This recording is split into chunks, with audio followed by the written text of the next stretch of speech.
Hey, Jason, great to see you as always, my friend. Yeah, it's good to be back, Garth. This is a highlight. I love being in here. Thanks for taking the time. Yeah, and you're on your spring break, yeah? Yeah, I'm on spring break. I get to go on vacation in a couple days here, so just packing up and getting ready to go. But before I go, I want to get this Yeah. podcast in, and I got a question for you, Garth. So, here's a question: when was a time that a decision was made or a leadership, something happened in an organization when the leader turned out not to be the formal leader? And how did that play out? A leadership where decision was made, but the leader turned out not to be the formal leader. Yeah, so like head of Tell school me more. did not lead this decision. Somebody else in the Mm, room did. mm. Yeah, sure. I think I think there's a lot of examples of that because very rarely, in my experience anyway, do I have leaders who are top down, like we are doing Hmm. this, we're going ahead. A lot of it is about asking people for their opinion, their advice, looking at different resources to make a good decision. Um, but one that comes to mind, I won't get into the specifics of it, but I think it's relevant to highlight that what won the day on this decision was the culture of the school. And it was Mm. people who were representing the culture of the school in great ways, in difficult ways, in ways that honored the faculty culture, the parent culture, honored the history of the school as well. Where are we going? And let's just pretend it was about a change in the uniform, which maybe it was. And I even, because my wife is an old girl of of Hmm. the school where I teach. She's an alum, and it was like, no, we do not change the color of that kilt. Thank you very much. And it was just such an interesting process to go through. All the research, all the facts on one side, and then the culture on the other side. And in the end, the culture won out, which I think was the right decision, personally, but not an easy one to make. Yeah. Well, I think that's a perfect lead into this podcast, Garth, because we talk about ethical decision making, not just living with the Every leader, but living everywhere. Yeah, every decision is an ethical decision, right? That's what we've learned over the last couple of There podcasts we here have with it. Vanessa. Yeah, it's going to be a great episode. We hope you enjoy. Enjoy. With Garth and Jason, we dive right in, breaking down Ted's world. Let's begin from AFC, Richmond's field to your day to day. Lassoing leadership's here to stay. Keep leading the lasso way. Together we'll grow stronger every day. So plug in your headphones and let's start the show. With lessons from Ted, we'll learn and grow. Welcome back to Lassoing Leadership. I'm Jason Rogers. Hi, everybody. I'm Garth Nichols, and today we are wrapping up our exploration of ethical leadership. It's a topic that has challenged and certainly stretched us, Jason, as leaders and as like basic humans, and certainly one that will continue to shape how we show up in our work. Yeah, that's totally right, Garth. And this thing about this podcast is, we keep on getting into these leadership topics, and I do find that it does exactly that. It stretches us, it allows us to be reflective of our own work and continue to learn and grow. And we hope that that's the same for many of our listeners. We hope you sit back and have that reflective moment while listening to these podcasts and these important Yeah. principles. Now, back to ethical decision making. Over the past 2 episodes, we've explored this topic and what it means, not just in theory, but also in practice. We've had the privilege of speaking with Vanessa Wade. It was an incredible conversation. Garth, I'm so glad you're able to bring her to the podcast. And she's actually researching ethical leadership, and she pushes us to think about the complexities of aligning leadership decisions with core values, balancing transparency and navigating stakeholder needs. It's complicated, and it was a really enlightening conversation, Garth. Yeah, like stepping into the messiness of what it means to be a leader. And some of her insights were like game changers for me. Like, it isn't always about having the right answer. It's about having a process. I really appreciated that. Yeah. What are our frameworks for decision making that ensures that we are acting with integrity, even when things get really tough and pressurized under time or under emotions? Yeah. And she had me come back to leadership principles that, I maybe haven't thought about and are running on a subconscious level. And I think it's really important for us to name them, and to come back to them and own them. So I think that conversation was really helpful, and I hope listeners were alongside us as they were thinking about their own ethical decision making. Yeah. What's one Something thing that that, resonated with you? one thing that really resonated with me, Garth, was our conversation about consistency. Okay. Mm, It's not yeah. just about making the right choice when people are watching. And like we say so often to kids, do the right thing when nobody's watching. That's really the true definition Yeah. of character. It's about showing up the same way in every situation, even when the pressure to cut corners or take the easy road is clear and present, and trying not to fall temptation to those draws.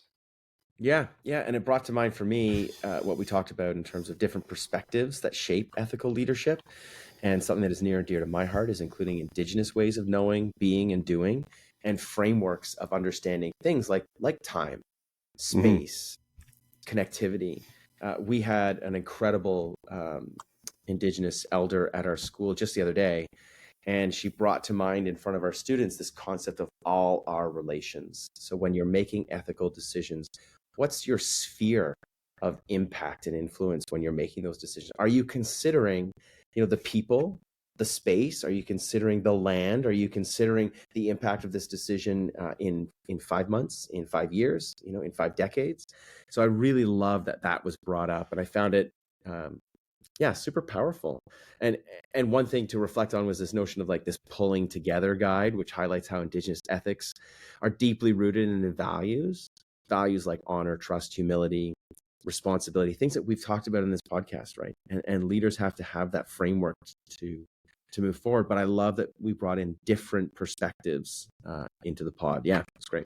No, that's, Garth, there's something about that ancient wisdom, Mm, that you take your time, figure it out, and then it comes back to tried and true leadership principles, which we probably are seeing Ted use one way or another in his leadership. So I do really value the fact that you take the time to continue to bring that back into our pod. I think our listeners do appreciate it as well.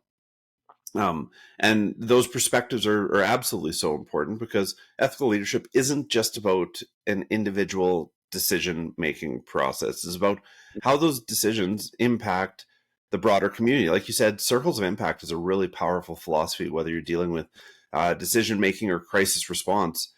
Who's being impacted by what's going on is a really empowering way to look at any challenge or decision. And it yeah. really does tie to something Vanessa said about transparency. Ethical leaders don't just make decisions in isolation. They communicate through the process. They bring people along, and they create trust by being open about their reasoning. Yeah, and Jason, that is all within reason, right? Like, be as transparent as you are allowed to be, as is legally possible. And these are things that we see play out in real time in leadership, whether it's schools, businesses, even in popular culture. And we mentioned Ted Lasso last episode. I have to bring it up again because there are just so many great lessons in that show, and there's so many examples. And there's one that we bring up consistently, right? It's about Sam. Yeah, absolutely. We talked about Sam's decision to take a stand against Dubai Air. That's a great example of ethical leadership. And it's also an example of not having to lead from the front, right? Sam is not Mm, the identified leader of the team, players, or the coach, but he is a leader in that locker room, certainly around this ethical decision which he's making. And he's built up enough capital amongst the players for them to come along. And that capital came in the space of building relationships, being a great locker room player, being outstanding on the field. He was building capital the whole time. And when he went to make that ethical decision mm. around Dubai Air, he had built up all that capital. People had realized that he was authentic, true, and genuine, and worth following. And so that was truly a moment that stands out for us. But the Yeah. other moment that stood out. Oh, go ahead, Garth. Do you have something there? No, I was just going to say it highlights the importance of leadership, ethical leadership, in the creation where other people can act ethically and know Mhm. what they stand up for and know what they stand against. And ethical leadership, it's not just about not doing harm. I think back to our amazing conversation with Nicole Cozier, a good friend and colleague of mine here at Havergal. It's about fostering an environment where people feel valued, safe, seen. They feel they have responsibility. They feel that they have agency. And I think that in that instance, that moment with Sam and Ted and his now famous speech supporting Sam is really quite incredible. Yeah, and I'm really glad we're back into a few of the lasso moments, honestly. And I think back to season 3, episode 9, when Colin comes out to the team, and everybody, it's kind of the peak of that season in a lot of respects, and everybody's holding their breath as to how it's going to go. And Ted gives that now famous speech. Do you remember, Garth? Yeah, oh, for sure. Where he reframes what it means to care, right? And it's not just about not caring; it's about actually caring for the individual. And anytime we as leaders can see that and act on that, I think that is that is a huge part of what it means to be an ethical leader. Yeah. Well, that's an incredible takeaway, Garth, and I couldn't agree more. And I think as we wrap up this conversation, it's worth emphasizing that ethical leadership is clearly not about perfection. There's no such thing as perfection in leadership or decision making. It's about intentionality. It's about asking ourselves, are we leading with integrity? Are we considering long-term impact of our choices? Are we creating a culture where people are feeling empowered to do the right things? And I think that is leadership, Garth. If you can take ethical leadership outside of your own head, heart, and practice and put it into the head, heart, and practice of the people who you're working with, I think you are succeeding in your leadership practice. Exactly. So listen, let's jump into some questions because a couple came in. I got one for you, Jason. Okay, let's have it. And we alluded to this. We thought we might get a question in our first pod on this topic. But how do you handle it when a very public decision that behind the scenes is ethical, but there's so much confidentiality around it, such that you as a leader, you've made the right choice. You've made the choice with integrity, but because it's confidential, people only see the result, and they may not be happy with the result. They may not be able to see the behind the scenes because of the confidentiality. Anything coming up for you with that, Jason?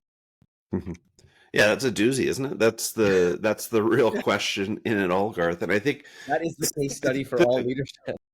Yeah, but let's not talk about the decision so much. I want to talk about 2 other things that come to mind. First of all, it's about laying groundwork in leadership. So I think, as your leadership evolves, I think you have to be very clear about the boundaries and parameters that you've got in your decision making. What decisions can you and can you not make? And secondly, when can you share information? When can you not share information? So, obviously, by laying that out ahead of time, before you're making a decision, before you're in crisis or making a high stakes decision along the way, if your teams, the people you work with, understand what the parameters are, it's going to be far easier for them to understand the level of disclosure that you give. So, an example would be if you're taking in bids for a big project.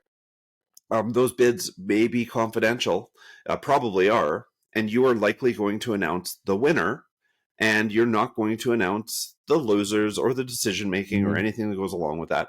If people understand upfront, well in advance, even before that decision is being made, that is the process that goes on in your organization and why, then when you go through that process, they understand the why and you are good to go. I think the second thing comes to mind, Garth, just quickly is, I think new leaders, but certainly those who've been in a while, really do struggle with the fact that not every decision we make is going to be popular. And I think sometimes this keeps us up at night and this bothers us. What are other people thinking about the decision? How are they going to react? How are they going to show up on Monday? Are they going to support the company we hired? Are they going to continue to work with enthusiasm for values, mission, vision after this decision's been made? And I think we, in our leadership and in our wisdom in leadership, have to find spaces to free ourselves from that perspective. And I think we can do it through principled decision-making and ethical decision-making. And I think that really does support us in our leadership. Jason, I love where you make this question, because it brings to mind a couple of things. And one of the things you said about procurement is conflict of interest, right? That is an ethical piece. And there is always policy around conflict of interest in all organizations. And it raises the question, how can you be proactive in policy, proactive in procedures that help you make the ethical decision, that help you, that give you a place to rely on? Yeah, love that. I love that. Yeah. Well, thanks, Garth. And I think being proactive is so important in all things leadership. So I think it just layers right into this and very nicely. Now, this leads us to another question, Garth. We are often told that it's lonely at the top, that leadership is a lonely game. I don't know if I necessarily ascribe to that, but I think when we're making these decisions, it does start to feel pretty lonely. And Garth, I'm just curious, for a second question here. Where do you turn when you face an ethical decision? Where do you go? Yeah, it's great question. I consider myself like a seasoned leader. I've been a middle or a senior leader now for over 15 years. So I turn to experience. I try and think like, what's an analogous experience that we've gone to before, or that I've been a part of before? How was that done? And then I ask myself those three questions that you said off the top. Are we considering the long-term impact of our choices on the people and the places? Are we considering a culture where people feel empowered to do the right thing? These are the questions that you should be asking yourself all the time. So I do that. I turn to people like you, Jason, and I've talked to you off the pod a couple of times about some questions that I've had, and so I appreciate, corralling different pieces of advice, but ultimately it's your decision. It's your ethics that you're relying on, and of course that of your institution. I love reading biographies. I love reading, Malcolm Gladwell, how we make decisions so you can interrogate your own inner processes. I learn a lot from movies as well, which I think is really important. And then ethics, the heart and soul of ethics, I think, is the people that you hold close in your life. So I turn to my wife, I turn to my close friends, and sometimes I, throw out a non sequitur to them and just see how they respond. What do you think of this, or what do you think of that? And sort of get their gauge on it. So that's where I turn. But ultimately, I think it's important for our listeners too. Ultimately, it's how you filter all of these things together to make your final decision, and how you talk about that and story tell that through your consistency in behavior, your transparency and communication. Yeah. Yeah, that's so good, Garth. And I think you hit on two really important points there. One is, leadership life integration is a thing. Like you are constantly in the game when you're leading. I think that's just the reality. You don't get that far away from it. So when I hear you talk about biographies and movies and thinking about leadership and decision making, that's leadership life integration 101. And the second thing is, the best mentor or leadership mentor is maybe not the best leadership mentor for you. And I think when I say that is like, we all have to take our time to find who's a good fit for our own, way of decision making. And so they may be the top leader in Canada or the world, but they might not resonate with you. So take your time, find somebody who fits, and lean into that. And I think that is really helpful over time as well. So I can't believe it, but this is bringing us to a close on this part of the series, ethical decision making. We're about to jump into a new one coming up, and I'm very much looking forward to that. But I'd like to leave our listeners with a challenge. Okay, so here it is. We want you to think about what's one ethical decision you faced recently. How did you approach it? And what's one thing you could do to build trust and integrity within your own leadership? So take a beat, think back to your own process, run a little podcast in your own mind, and just see where you land. I think the art of thinking about this is a huge part of the process. Yeah, absolutely. It's the small sort of everyday actions that add up over time. Because as you know, as we say often about all of these themes that we've talked about, and this is our 9th, Jason, this is the 9th of 10 themes. It's a journey. It's not a destination. It's not about perfection. It's about process. All of these different things. I do want to send a huge thank you to Vanessa. Thank you so much for lending her time and expertise and her wisdom in this area. I'm sure we'll have her back on the pod because we got some really great feedback. And she's a fantastic guest. And speaking of feedback, Garth, we want to hear from our listeners. What's resonated with you from each of these episodes? What questions do you still have? Send us a message at lassoingleadership@gmail.com or connect with us on LinkedIn, Spotify, Instagram, or in the hallways. We're always here to hear what you're thinking about this podcast. Yeah, because I mean, ethics are in every decision, right? They are really in every decision, but we'd love to hear a couple that you've either struggled with or you feel that you just aced. We'd love to those stories as well. So you found these conversations valuable, like me, subscribe, share the podcast with colleagues and friends. We want more listeners. Thank you. And that's a wrap on this discussion, Garth. So, but it's not a wrap on the learning. I think we are on a learning journey, my friend, and thanks for being alongside for that. So as we wrap up, we hope people keep reflecting, keep growing, and always we hope they keep leading the lasso way. Keep it up. Woo! There we are. Thanks, Garth. Thanks, everybody. Thanks so much. Step up to the mic. It's time to play. Lassoing leadership every day.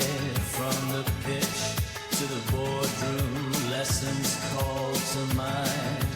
Keep leading the lasso way. You'll find we've got heart, we've got soul, and humor too. Exploring how TED shows what leaders should do. With Garth and Jason, we dive right in, breaking down Ted's world. Let's begin from AFC, Richmond's field to your day-to-day. Lassoing leadership's here to stay. Keep leading the lasso way. Together we'll grow stronger every day. So plug in your headphones and let's start the show. With lessons from Ted.